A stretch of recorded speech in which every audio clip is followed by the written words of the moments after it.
thanks everybody for coming. I'd like to introduce you to Team USA. I want to read a little piece for you, and then I'm going to introduce some of the individual athletes in front of you here. Thanks to the media, the word athlete is one of the most misunderstood of all the endeavors somebody can undertake as their profession. The majority of people who are asked to describe the attributes of highly successful athletes use words like famous, wealthy, set apart, powerful, perhaps even beautiful. Most people don't know that, in general, these descriptions apply only to a select group of athletes and a select group of sports, not the majority of athletes, nor the majority of sports. In front of you are some of the most elite athletes and competitors, not only in the United States of America, but in the world. This group includes people who have fought for and won the title of world champion, national champion. You have silver medalists, bronze, gold, and all in front of you here. When we began to plan this event, we told that this group had 23 podium finishes between them.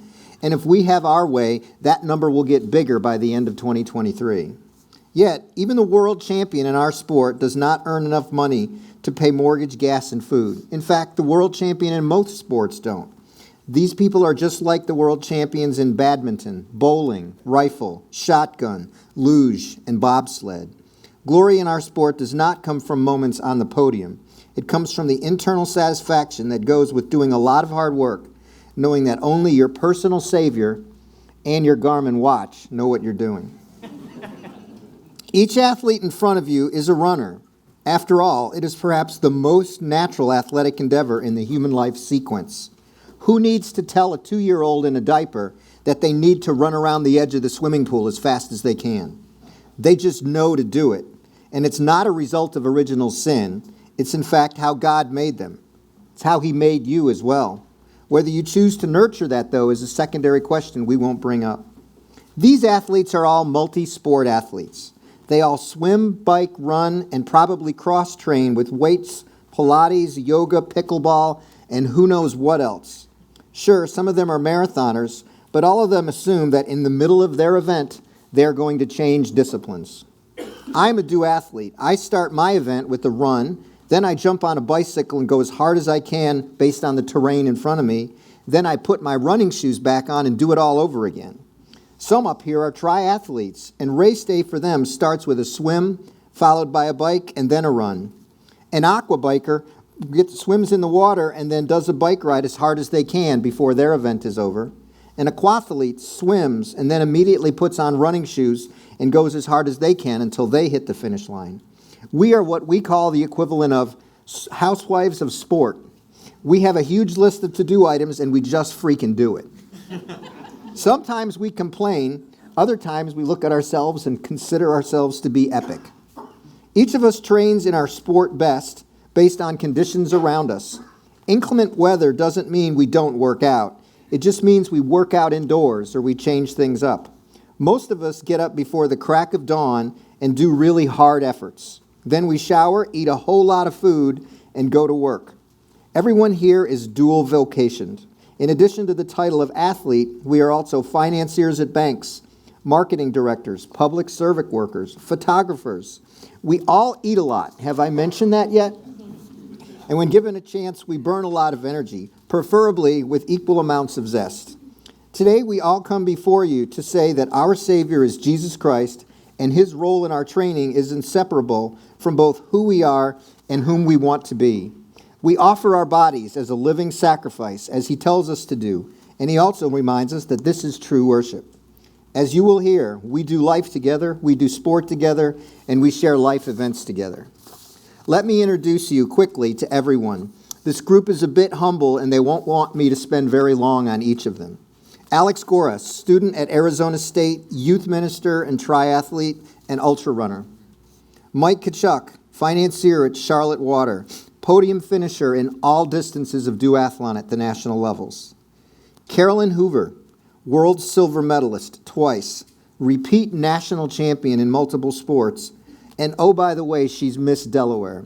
I will let her elaborate on that a bit. Aaron McMahon, covert defense contractor, not really. National champion both in equestrian at Auburn University, and she is our current world champion in cross duathlon. Yet, in her heart, she's a teacher. Connor Vogan, banker in Nashville, Tennessee, multi-time podium finisher at nationals in multiple distances. Jordan Wehe, entrepreneur and marketing executive from Colorado, by far the fastest person in our group, and everybody knows it and they want him.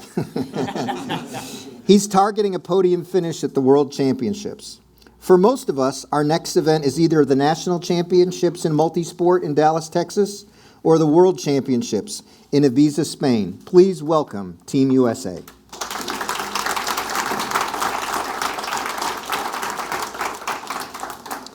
For our event, I'm going to ask the athletes individual questions that we have partially gone over. At the end, we're going to pass the microphone around and allow you to ask them questions as well. Our first question, you grab a microphone, Carolyn. She's going to go first. Carolyn, the pictures on the screen I will let you use. She's seen them, but it might help her to prompt and look. Anyways, Carolyn, you had an experience very early in your triathlon career, unrelated to athletics, that truly mandated you persevere through adversity. Tell us the story in these pictures. So if we take it back a little bit to 2020, I'm sure you might be aware of what happened in that year. And around that time, I was a senior at Duke University. I was feeling invincible for many reasons, but the big one was that I was 21 years old, and I had just done my first Ironman, which was a goal I'd had for about 3 weeks before that Ironman. I showed up and I did it. I was like, if I can do that, I can do anything. And then in 2020, I had just been at a conference in Washington, D.C. I'm a big hugger, just like Jeff. And I was hugging a lot of people from Japan, Korea, China. And I went back to school, and about a week and a half later, I was really sick. I went to the emergency room. They said, you don't have flu, you don't have strep. In fact, you look great, you're fine. So I was like, perfect. And then the next day, I fainted from 105-degree fever. And luckily, my sister is a med student, and she picked me up, and she took me to the emergency room. And by that point, I didn't even have enough energy to open my eyelids. And it was a very humbling experience. And at the same time, I still thought I was going to be fine because I had just done an Ironman. So my sister was communicating with the doctors, telling them I was sick. They were like, no, she can go home tonight. I woke up at 2 a.m. to a surgeon looking at me. I had things all over me. And it turned out that I was in savior mode. I had developed a heart murmur because my heart had gone into overdrive to keep me alive. And I had developed a severe case of pneumonia in my lungs overnight, which you can see up there. And it hit me that I couldn't really breathe anymore, which was a very shocking experience because I was used to not being able to breathe from races. And in a psychotic kind of way, I liked that point. I used to love pain because it meant that I was getting better. And this was the first time when pain was crippling to me because I didn't know when it was going to end. And I realized I wasn't strong enough for it. And then from there, it just kept deteriorating. My doctors didn't know what was happening with me. They gave me everything in the book, but nothing was working. And there was one night when I was like, it was the first time that I thought, peace in this situation would be dying. And I was okay with that, because when you're at that point, when you can't open your eyelids and you can't breathe, you kind of just go through your life. And I had some epic moments, and you remember, it's not just the good, it's the really bad too, but it's those moments where you really felt something. And I was ready. And then at 2 a.m., my parents had driven through the night, and I just saw this it looked like a little alien come through the door. It was my mom in full PPE. And she came and held my hand, and then the next day I was miraculously better.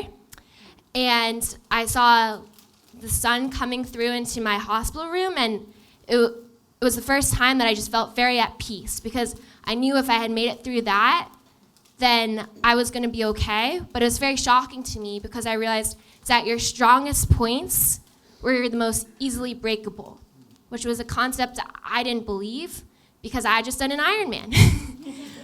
And then for the next week after that, I spent it with my mom in a hotel room, and we were just really thankful that I was there. And I thought I had made it through the worst part, and then I went on a run the next day, a week after being in this hotel room with my mother, and I fainted on the treadmill in my college gym, and everyone looked at me and they're like, didn't this girl just do an Ironman? She faints on the first 10th of a mile. And it was very shocking because I had heart pains, and then I went to our school's student care center, and they said, all of your stats are very concerning. You need to come back. I'm like, I don't need to come back. And the next week, everything shut down, and I didn't go back to a medical center for a year. And in that time, I fainted multiple more times whenever I tried to run, and I couldn't even run a mile. And so I'd gone from in an Ironman, you run a marathon after biking 114 miles and swimming 2 miles, and now I couldn't even just run a mile.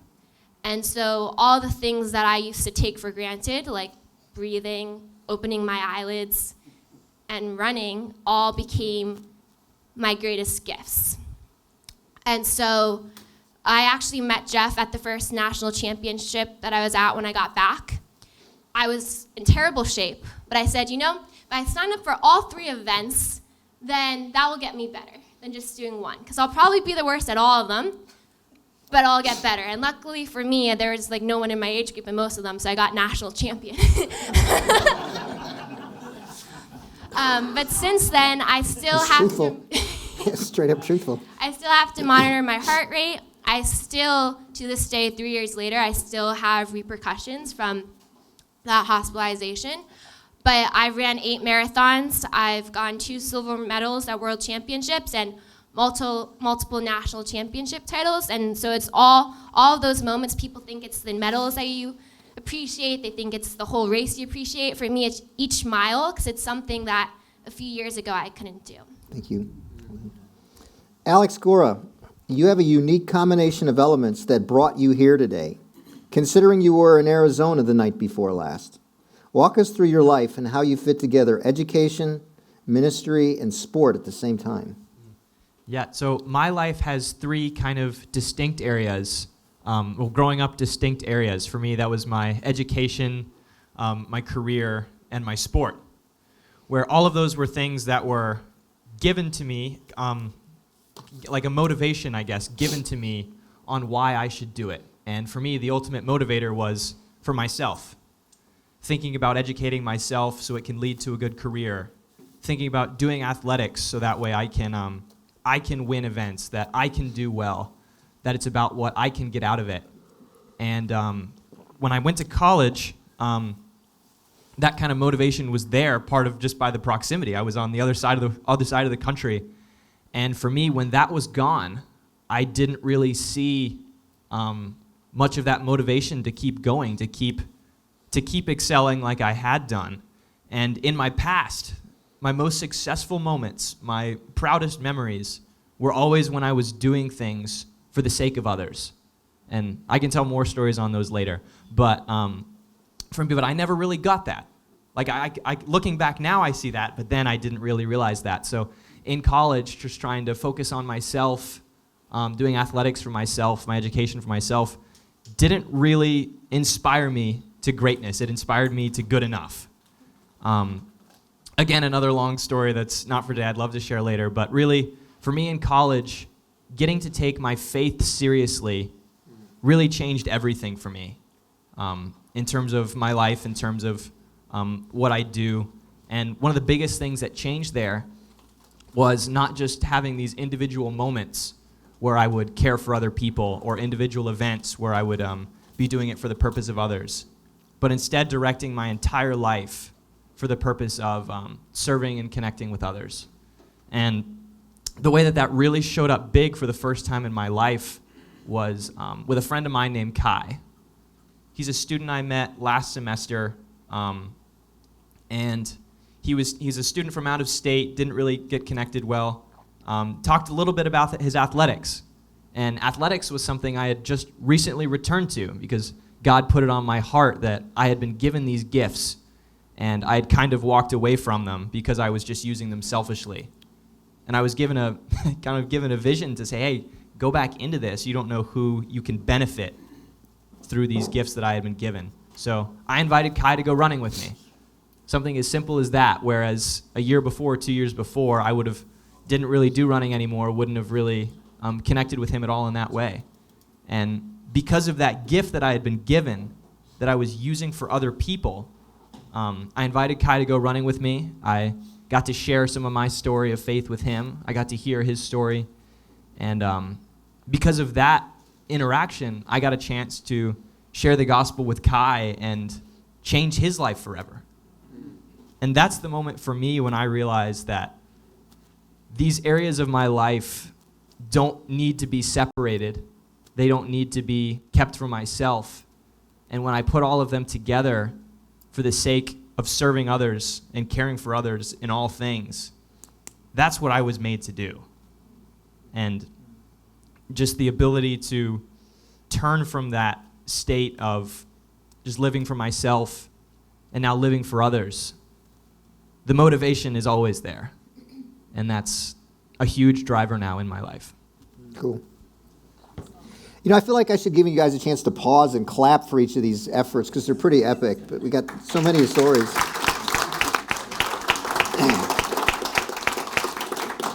Mike, you have a unique story about perseverance that will probably cause no one here to thoughtfully pursue what you're about to talk about. What an intro, my friend. Tell us about your solo Ironman. Sure, thank you. So you heard a little bit about Ironman from Carolyn, and just to clarify for anyone who's not familiar with that is a triathlon. So you have a 2.4 mile swim, 112 mile bike, Right. followed by a full marathon, 26.2 miles. Normally that's done in a supported context of an event, right? So my story begins really towards the end of 2019. So I just done USAT Triathlon Nationals, and just had it that I wanted to do a full Ironman. You know, that's like the next pinnacle, the next objective. And for me at that time, and for my wife, it was like, that's a pretty big investment. You know, I don't know if I want to like shell out the thousands of dollars to do the event, travel, and all that. So it's like, I'm just going to do it on my own, self-supported, right? And so some of you were like, this guy's crazy already. So the months after that, just prepared. Obviously not as extreme as Carolyn, starting 3 weeks before. But then prepared for it, and then February 8th, 2020, so right before COVID, got the opportunity that, hey, I'm gonna do it this weekend. So get up that morning and go to the local YMCA, hour and a half in the pool. All right, that's your first part. Get back home, get on the bike, go outside. Mind you, it's February, so it's cold, like right around freezing cold. And about an hour into it, you start to see some snowflakes. I'm not kidding. You can look at the weather that day. Start to see some snowflakes. I'm like, this is unique. And you're going to be on that bike for about 6 hours. So after a while, it starts to warm up a little. Snowflakes turn to slushy, wet stuff. Mind you, it's still in the low 30s. So challenging, to say the least. When I finally finished that, got back to the house, my wife had to help me take my clothes off because I was shaking so bad. I couldn't get my gear off. And I had enough working brain cells at that point to say, I probably need to do this run inside so I can warm up instead of going back out there and doing that. So 2 hours on the treadmill at the gym. And after that, gym closes, and so you still got to go another 11, 12 miles, buddy.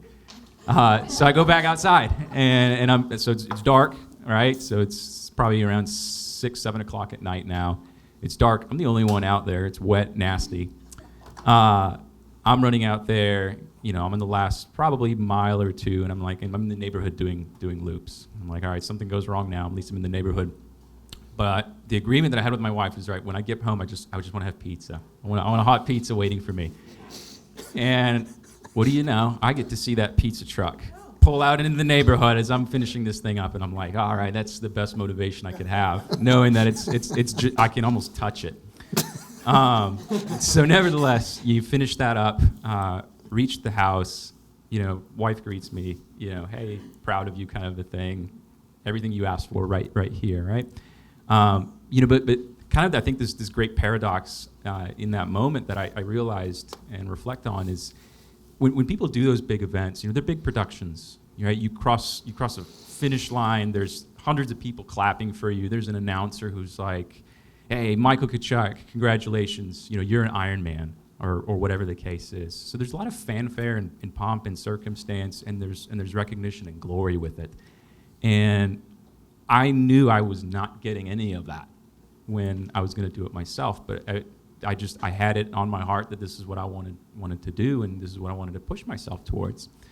And so I think in some ways like this, the idea of persevering, persevering is, it can be in a single event, but it was months of preparation, months of decisions and opportunities where I could say, yeah, I don't feel like working out today. I don't feel like training. But keeping the end goal in mind and saying, if you want to persevere, you got to put in the work. You got to try at this. And two, that act of persevering isn't always going to be recognized and met with fanfare and glory. But that doesn't detract away from the benefit that it brings you and the enrichment that it can bring into your life. Cool. Thanks, Mike.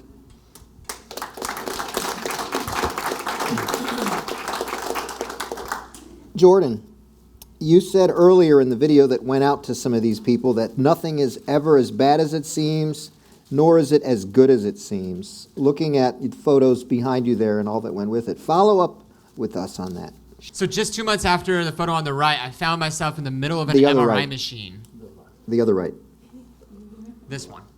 This photo. In Vail, Colorado, in a room that had signed jerseys from Tom Brady, from Patrick Wehe, from Bodie Miller, athletes that you all know who are much more handsome than I am and are far better than I am at their sport and craft, because they had all had their knees and hips repaired. I had just qualified for the national team, and I had broken my hip not 2 months later.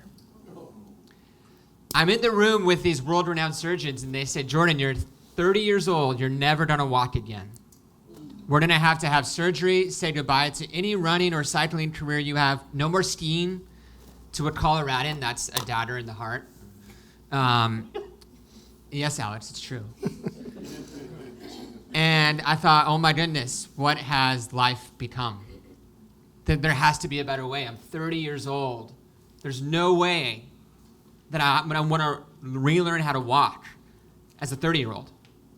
I was able to find some alternative treatments, looking for other ways to go about repairing my broken hip. Luckily, I found, and the Lord pointed me to some alternative magnetic therapy.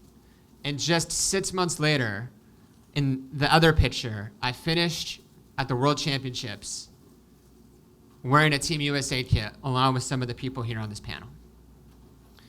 The lesson for me is when you're on the top of the mountain, have enough humility to admit that you're not going to be there forever. And when you're in the valley, know that the Lord has his eyes on you there too, and he'll pull you out. Well, awesome. Thanks, Jordan.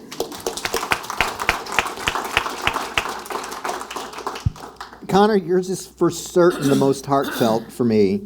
Although you're here because of your being an athlete, you're going to tell us a story related to specifically your marriage.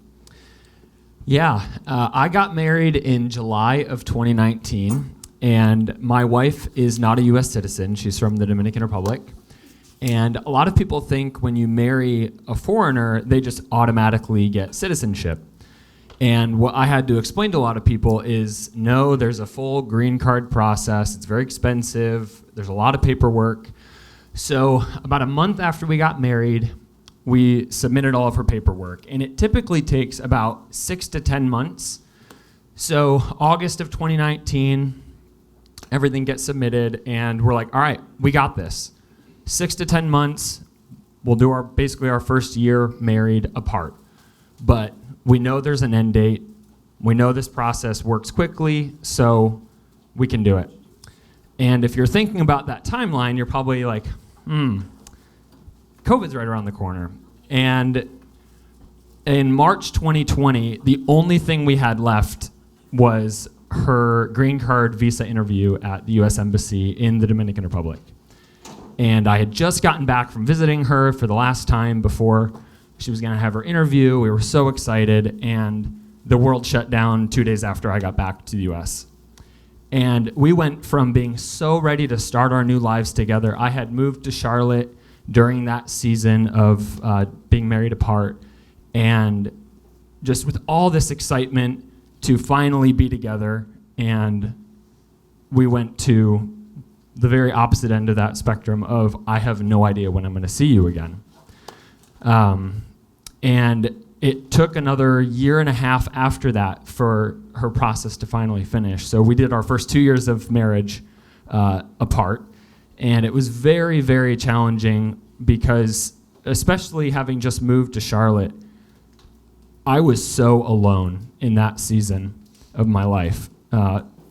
So excited to finally be with my wife, and not only do I not have her, and I have no idea when I'll see her again, but I have no one else.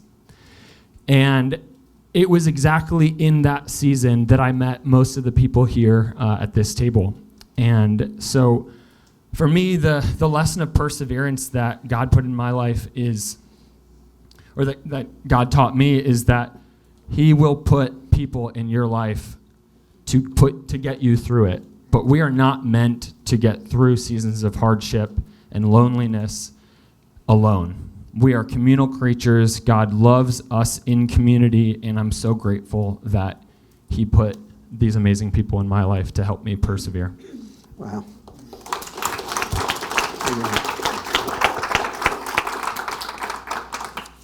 Aaron, you had an experience very earlier in your mountain biking career that made you nearly ditch the whole sport. Tell us that story. Oh, by the way, she's the world champion. Absolutely, that's true. So how many of you guys know the 3 types of fun? 3 types? Nope. Okay, so let's just say fun doesn't have to be fun to be fun.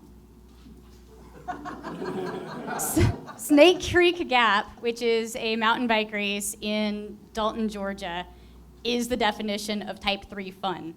It's not fun to think about beforehand, right?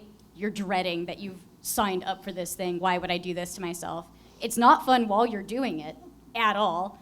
And it's really not fun to reminisce on or like look at pictures and go, wow, that was a great no. Nothing about it is fun. So that's type 3 fun. I signed up for this race. Everybody's inspired. Let's go. I signed up for this race. I had been mountain biking for maybe a year at that point. And there were 2 distance options. You could do 17 miles, but you don't get a belt buckle for that. So why would you do that? I signed up for the 34-mile version. No big deal, right? Sure. I wound up with a stress fracture in my foot and was wearing one of those air casts and the flu. About a month before that, I'd gotten over the flu though, right? Mostly. I still didn't have any lung capacity whatsoever. That's okay.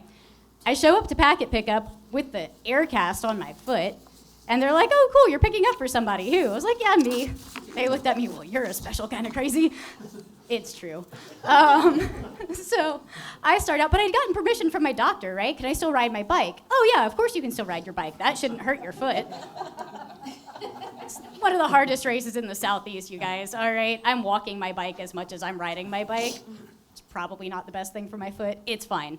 There are a couple of events during that race. First of all, it takes place in January in Northwest Georgia. It did not leave the teens all day. 17 degrees was the high, and that's the actual temperature, not real fuel. So I had all of my nutrition, being a newbie mountain biker, in a water bottle, in my bottle cage. It froze before the race started and never unfroze. Right? So I'm out there, this 34-mile race that most people were completing in, 4.5, 5 hours maybe. It took me 8.5 hours to finish, 8.5. I get up on a ridge line at one point, and I lean against a tree after having walked the last 2 miles, because it's just baby head boulders everywhere you look. And I'm leaning against a tree going, you know, God, if I threw my bike over the side of this cliff right now, I would never have to ride a bike ever again.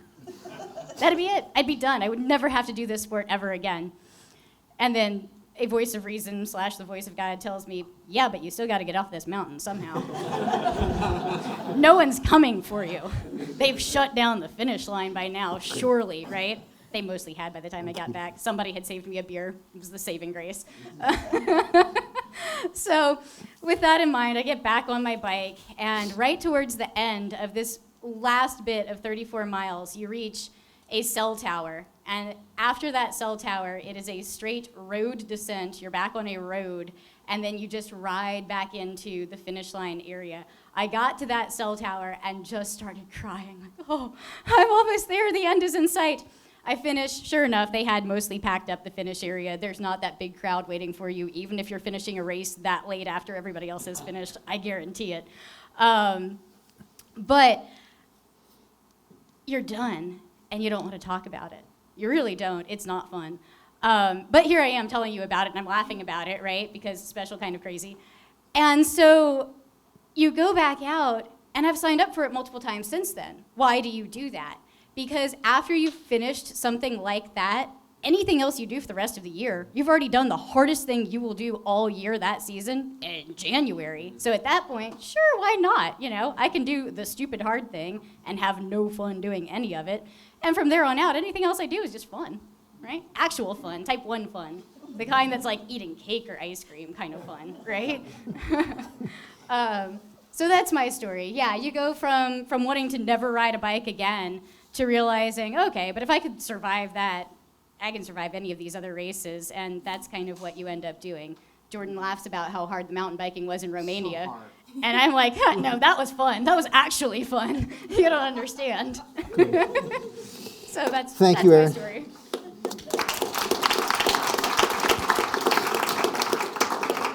So my story has a little bit more in common with Erin's than perhaps anybody else's. So this is me competing at my second world championship. The first world championship I prepared for, I was pretty scared.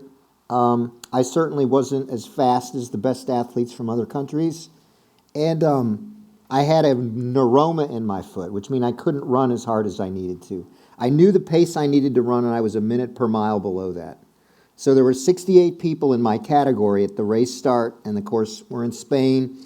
And the guy says, ready, set, go in Spanish, however they say that. I think it's ready, set, go. if I translate it over from Spanish to English, right? So the race takes off, and about a minute into the race, I'm in last place.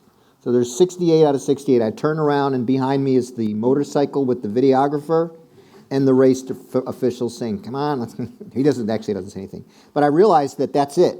For me, that crossover moment was a parallel to Erin's. I can quit and feel no shame saying I trained hard and I prepared for the World Championship, but why finish a race if you're the worst? You know, that was the temptation there. But I knew that was not okay. It certainly wasn't what my God did. I can come up with lots of why not tos, but the why to was real in that moment. Instead, I decided I'm going to pick somebody off, and his name happened to be Fernandez, and he was from Spain. He was the next athlete in front of me. So if you guys know anything about knobs on your stereo, they go from 1 to 10. I decided let's go to 11. And so I said, let's go to 11 until I can get ahead of Fernandez. And so I did, and now I'm in 67th place. I can do anything. Peter can walk on water. I can do anything. So the next guy in front of me was an Italian. I thought his name, I don't know his name. Was it lasagna, spaghetti, vermicelli? I don't know. He had a beautiful uniform, prettier than our national team uniforms for sure. And I got ahead of him, and I said, I'm in 66th. And I just kept that up for 2 hours and change, passing people and going as hard as I can, thinking, wearing the little thing on your eyes, I can do all things through Christ who strengthens me. Or I can do all things as long as the guy in front of me slows down just this much. Whichever comes first, right? And when I slipped into the, I'm going to call it the last quarter mile or so, you enter the stadium, and all these world championships in general, they like to finish you in a place where you can hear crowds screaming and videographers and stuff. So I enter a stadium, and the national champion of South Africa is in front of me. I don't know if this is an indictment against South African athletes or the fact that I was just feeling it and my endurance was working. But I said, I'm going to beat him. I'm going to beat the champion of South Africa. So you can actually draft somebody running if you get really close like that. And so when we made to that final turn, I turned my knob back up to 11, and I went by him to beat him so I could cross the finish line. I finished 53rd out of 68. The next year, the one that you see here, I got 10th. I'm much more proud of that 53 than I am of this 10, because this 10 is a very fit Jeff who didn't have a foot issue. The other one was hurting and having to rely upon everything. I mean, every breath I took was coming from the Lord in that moment. And then I became addicted to the sport, because when I turned around to congratulate him for a good race, he F-bombed me and called me an effing Yank. That was it. I was addicted. I was sold. I love this sport. I was all in. So these guys, one of the things you do at a world championship, you do it in Olympics that never makes it on TV, is you generally trade with athletes from other countries, right? So we all have, Carolyn's won so much, she's probably got uniforms from the people from Alpha Centauri she's traded with, right? But we trade, these guys got South African stuff. When they were showing me their wasn't that right, South Africa? They were showing me their South African stuff, I just keep thinking, effing Yank. Effing Yank, because that's my South African athlete story that goes with it. So for me, perseverance was not quitting in the heart of the event. Most of us go into life and we quit long before we hit the finish line, right? Businesses. You go into a market share and you say, if I'm not number one or number two, I'm going to get out of market share. Instead of trying to figure out why you're not the top in the marketplace, you spin off that division of your company. You just say, I quit, I'm not going to do it anymore. Athletes have a tendency to do the same thing. If they're not successful competitive, they're not starting, they're on the third string, they'll generally consider either another sport or moving on in their life. In the middle of an event, you have to sometimes do that as well. I wanted to do that. So that's my micro story for you guys. So a few people have second stories, and then we'll be tying things up, and we're going to leave the microphones open for you guys to ask us some questions. So Carolyn, social media for you is a real thing. You've definitely taken the time to develop it. Talk us through why that's important to you and what it means to you. Mm-hmm. I'm an investment banker by trade, and the definition of that is that you don't have another life. And when I was an intern, I was 19 years old, and my boss and I were getting coffee, and he looked at me and he's like, if you want to be a banker, you can't have any other passions. And if you can tell by the fact that the sport I do is multiple sports in one, I like doing a lot of things. But I still went into that industry, and I worked the 100-hour work weeks, and I realized it was another situation where I had other people telling me who I needed to be and to define me in a certain way. I'm also Japanese American, so it's the same thing. Everyone always has an opinion about who you are, where you should be, and what you are. And so with social media, it was the first time where I could really say, you know what? I don't have to choose. I'm all of these things, and that's what Carolyn is.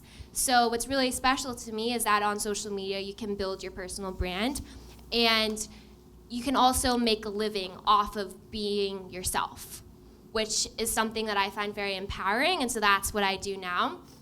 But as I was telling Jeff, it's one of those situations where a lot of people don't really know what it is, and it exactly comes down to the point of, in a world where everyone tells you who you are, all that matters is being yourself. And so that's something what I love about our sport too, is that you do multiple things, but when it comes down to it, you're a multi-sport athlete, and that's where you can meet the people who empower you. And I think that's a God-given gift and something that we can all celebrate. Thank you.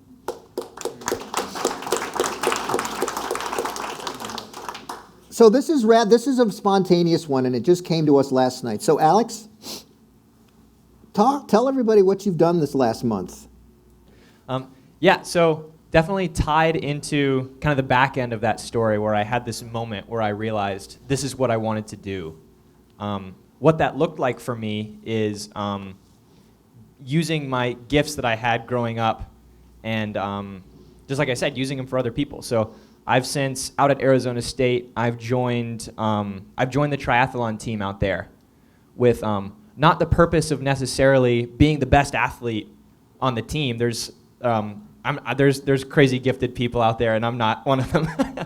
But yeah, just going and being a part of the team for the sake of using my gifts and using my story to impact people So in the last month, I've done races in San Diego and others in Arizona.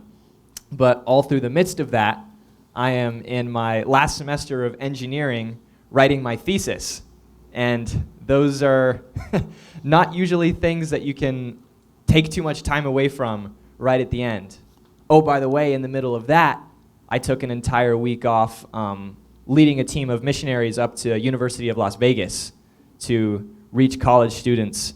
And adding any one of those kind of components two together would be a really, really tough schedule.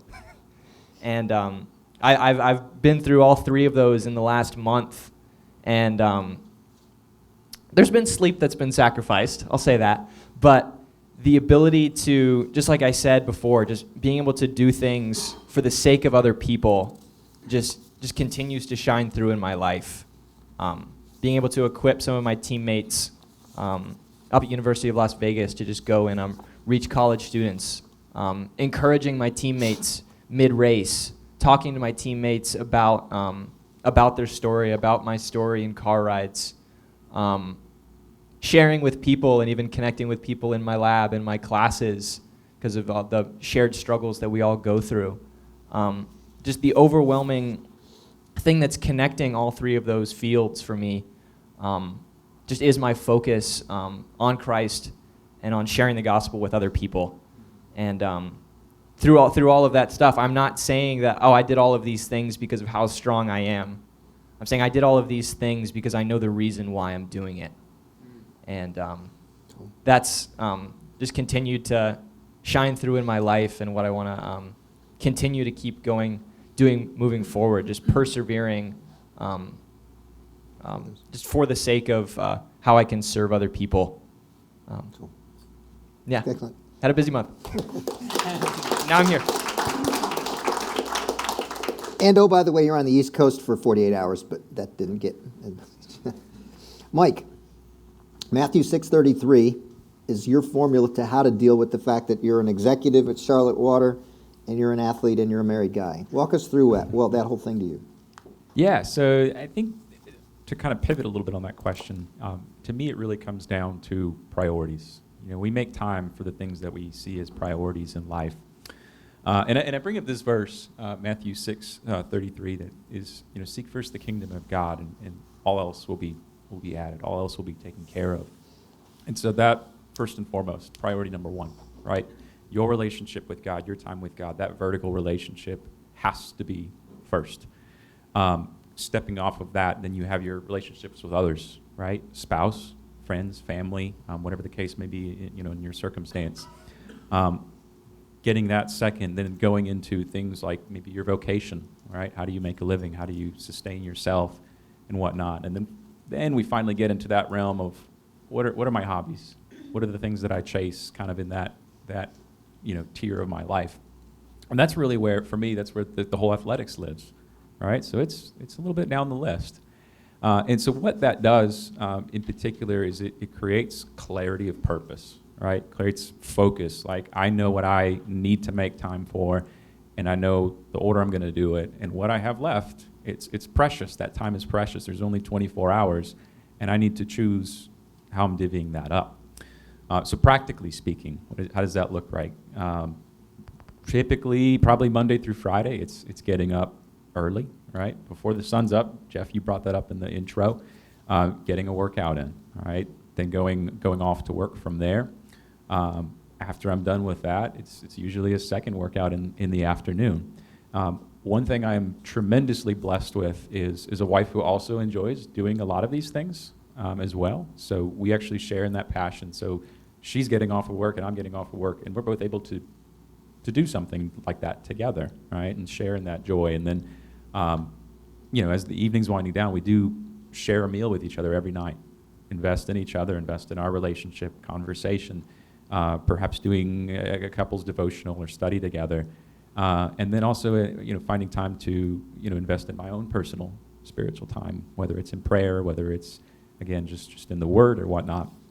And that really comprises a very typical week week. Weekends are much more flexible, with capacity and whatnot. But also, I think just to add to that, I think there's also the element that with two of the guys on the panel here, we have a weekly Bible study, right? And that's just foundational to our relationship and growing in faith together, right? Cool. Thanks, Mike. Jordan, yours is the last story up here. Okay. So you're one of the majority stockholders in a corporation with lots of employees and a lot of stuff going on. Certainly for you, there are moments when you are utterly overwhelmed by the idea of preparing for and trying to win a world championship. And oh, by the way, there's 15 employees and a couple of $10 million of revenue you're responsible for. Talk us through those moments when that's overwhelming. Oof. Can you hear this? Yes. Oof. Yeah. Very similar to you being 68th place. There's a million reasons to give up and to not keep going. One thing that's interesting about my work, just to lay a little bit of a landscape, we are a rural internet service provider, and we have the most competitive broadband market in North America with 9 different internet options. How many of you have 2 internet options? Yeah, exactly. But you probably wish you did sometimes, right? That usually gets a laugh in the tech crowd. Okay. In reality, it's this. It's understanding that even if you don't want to go to work that day or get your workout in, it's not giving up, not stopping. The momentum on aggregate is stronger than any inertia. Showing up when you don't need to and just moving a little bit faster or taking that extra step, right, Jeff? Mm-hmm. That can move you forward. Cool. Thanks, Jordan. So we've intentionally kind of stopped at that point. Most people never get a chance to actually ask a real question of an athlete outside of a TV camera running, especially a world-class one. So we have mics, and Travis has said he'll carry around. If anybody would like to ask anybody any questions, please do. We got one in the back, Travis, first one. You all are obviously very accomplished people in your fields, investment bankers, whatever here. But you've gone through a lot of trials and tribulations too, both with your athletics and personal life. So what I would like to hear from each one of you, first your age, and second, the name, if there was a person who inspired you, just the first name, of this person to kind of model the behavior of perseverance that was personal to you. I'm 29, and it feels cheesy to say, but Jeff. I'm 30, and my grandfather, who's a Holocaust survivor. I'm 24, and my grandmother and grandfather, who are in Japanese American internment camps. I'm 37, and Grace Ragland, who was an inspirational mountain biker with multiple sclerosis, who managed to do very impressive things. 22, and my former scoutmaster. 31, and it was similar to Alex. It was the scoutmaster. Thank you guys all for taking the time to be here today. My name is Pierre Wooten, and my question is, the Word of God tells us obedience is better than sacrifice. But I have a question of, tell me about a time, anyone or two, where sacrifice actually superseded the obedience. So, yeah, this kind of ties into the last month that I've been living with working on my thesis, with working on different stuff ministry related. And I had a triathlon last weekend that I had signed up for in the past before I knew the nightmare that would be the month of March for me. And I was very much in the mindset of like, there's no way I can go on this weekend. Like, I just don't have the time. I haven't trained enough well for it. I need to focus on other stuff. And the reason that I went on that trip was, it was kind of simple. They sent out like the car assignments for who was going to be going. And I saw that I was going to be in a car with me and one of the freshman guys that I've really been reaching out to a lot, that I've really had one looking for a chance to really share my story, share my testimony with him. And I definitely had to make the sacrifice of like, all right, this weekend would be really valuable to getting my work done. But I see an opportunity to have some really quality one-on-one time with somebody I've been looking for quality one-on-one time with. And the sacrifice definitely showed up on the back end of that. I was up till 4 or 5 in the morning most nights last week because of that. But I got a really great chance to connect with him, and then even just in the athletics world, just helping. I've just been blessed with my experience in triathlon, just getting to help a lot of the people who are new on the team, even with just practical stuff, like teaching them how to set up their transition area, helping them think through their nutrition, their pacing, and the fact that I get to be there to pour into people on a practical level, but as well as like on a spiritual level and on a level of encouragement that wouldn't have been there if I would have just looked at how I could manage my weekend and best manage my time. Sacrificing that for the sake of helping other people.